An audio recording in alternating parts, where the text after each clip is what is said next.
Pada malam itu, malam Jumat 17 Ramadan 2 Hijriah, Nabi Allah Muhammad sallallahu alaihi wasallam lebih banyak mendirikan solat di dekat pepohonan, sementara Allah menurunkan rasa kantuk kepada kaum muslimin sebagai penenang bagi mereka agar bisa beristirahat.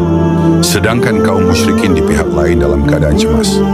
Allah menurunkan rasa takut kepada mereka. Adapun beliau senantiasa memanjatkan doa kepada Allah, memohon pertolongan dan bantuan darinya. Di antara doa yang dibaca Nabi sallallahu alaihi wasallam berulang-ulang adalah, Ya Allah, jika Engkau berkehendak orang kafir menang, Engkau tidak akan disembah. Ya Allah, jika pasukan yang kecil ini Engkau binasakan pada hari ini, Engkau tidak akan disembah. Beliau sallallahu alaihi wasallam mengulang-ulang doa ini sampai selendang beliau terjatuh karena lamanya berdoa. Kemudian datanglah Abu Bakar As-Siddiq radhiyallahu anhu memakaikan selendang beliau yang terjatuh sambil memeluk beliau. Cukup, wahai Rasulullah. Tentang kisah ini diabadikan Allah dalam firman-Nya.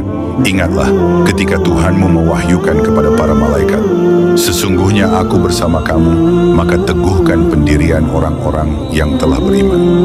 Kelak akan aku jatuhkan rasa ketakutan ke dalam hati orang-orang kafir, maka penggalah kepala mereka dan pancunglah tiap-tiap ujung jari mereka. Yang demikian itu adalah karena sesungguhnya mereka menentang Allah dan Rasul-Nya. Dan barang siapa menentang Allah dan Rasul-Nya, maka sesungguhnya Allah amat keras siksaannya. Quran Surat Al-Anfal ayat 12-13. Bukti kemukjizatan beliau sallallahu alaihi wasallam, selesai beliau menyiapkan barisan pasukan sahabatnya, kemudian beliau sallallahu alaihi wasallam berjalan di tempat pertempuran dua pasukan. Kemudian beliau berisyarat, ini tempat terbunuhnya fulan, itu tempat matinya fulan, sana tempat terbunuhnya fulan. Tidak satu pun orang kafir yang beliau sebut namanya, kecuali meninggal tepat di tempat yang diisyaratkan beliau sallallahu alaihi wasallam. Yang pertama kali menyulut peperangan adalah Al-Aswad Al-Makhzumi, seorang yang berperangai kasar dan akhlaknya buruk. Dia keluar dari barisan orang kafir sambil menantang. Kedatangannya langsung disambut oleh Hamzah bin Abdul Muthalib radhiyallahu anhu. Setelah saling berhadapan, Hamzah radhiyallahu anhu langsung menyabet pedangnya hingga kaki Al-Aswad Al-Makhzumi putus. Setelah itu, Al-Aswad merangkak ke kolam dan tercebur di dalamnya. Kemudian Hamzah menyabetkan sekali lagi ketika dia berada di dalam kolam. Inilah korban Badar pertama kali yang menyulut peperangan. Selanjutnya muncul 3 penunggang kuda handal dari kaum musyrikin.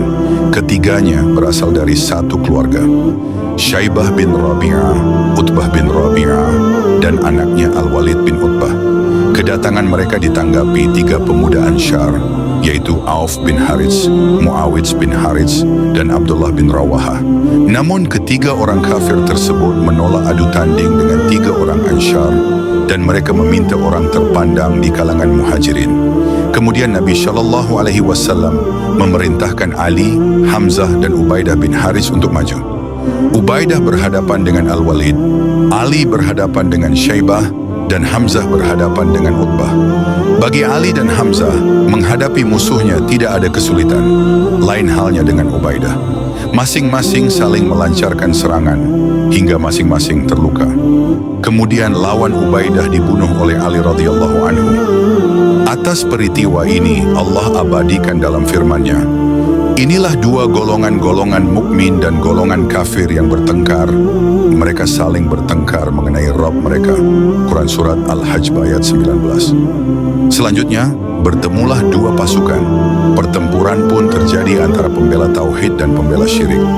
Mereka berperang karena perbedaan prinsip beragama, bukan karena rebutan dunia.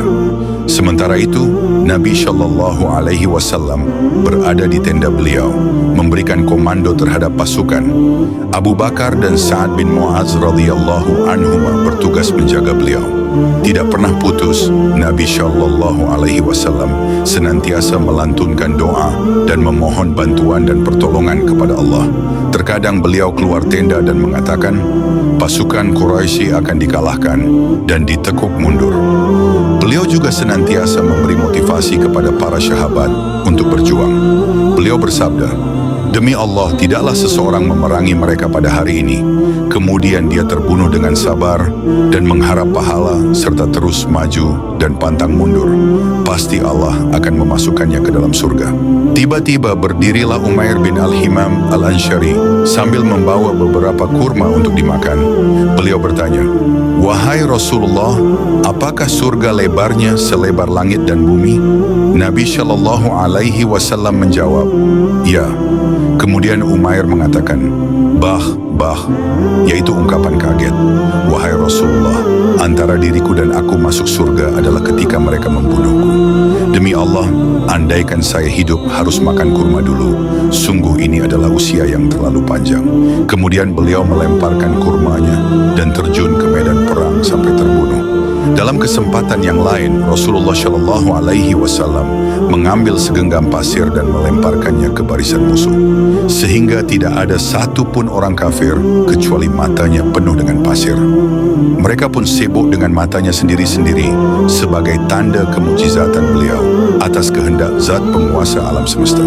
Allah menolong para tentera muslimin dengan menurunkan bantuan 1000 malaikat berturut-turut yang ikut berperang melawan pasukan kafir Quraisy hingga mereka terkalahkan. Imam Abu Ja'far Ats-Tabari dan Imam Muslim telah meriwayatkan dari Ibnu Abbas dari Umar Al-Khattab. Dalam riwayat tersebut disebutkan, tatkala seorang bersungguh-sungguh melawan orang musyrik yang ada di hadapannya, tiba-tiba dia mendengar suara lecutan cambuk di atasnya dan suara penunggang kuda yang berkata, "Majulah Haizum," yaitu nama kuda Jibril alaihi salam. Tiba-tiba ia melihat si musyrik telah mati, terkapar di hadapannya. Kemudian ia melihatnya dari dekat. Ternyata hidungnya telah terpukul dan wajahnya terbelah seperti pukulan cambuk. Mukanya menjadi lebam akibat pukulan cambuk. Lalu orang Ansar tadi mendatangi Rasulullah Shallallahu Alaihi Wasallam dan menceritakan kepada beliau.